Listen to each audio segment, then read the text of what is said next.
नमस्कार दोस्तों, स्वागत है मेरे चैनल में। चलते हैं अगली खबर की ओर। पहली खबर है अंतरा सिंह प्रियंका की तरफ से, जो कि आज एक बहुत बड़ा वीडियो सॉन्ग आने वाला है, जिस वीडियो का नाम है थ्रेसर से भूसा फेंक रहा है टू। आज इस वीडियो सॉन्ग को बेब म्यूजिक यूट्यूब चैनल पर रिलीज किया जाएगा 6:30 में, जो कि बहुत ही कमाल का वीडियो सॉन्ग है।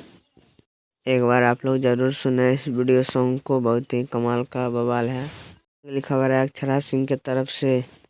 बहुत जल्द आप लोग के बीच एक हिंदी गाना आने वाला है, जिस वीडियो का नाम है बॉयफ्रेंड बनाने का नया तरीका।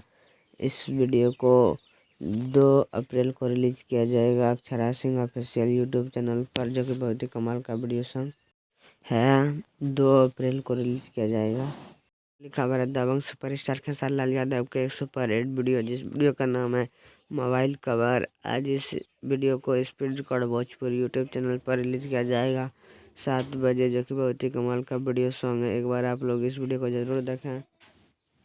तो ये खबर कैसा लगा आप लोग कमेंट में ज़रूर बताएं, और वीडियो पसंद आए तो लाइक, और आप नए हैं तो चैनल पर सब्सक्राइब करके रखें। ऐसे ही ताज़ा खबर लाते रहते हैं।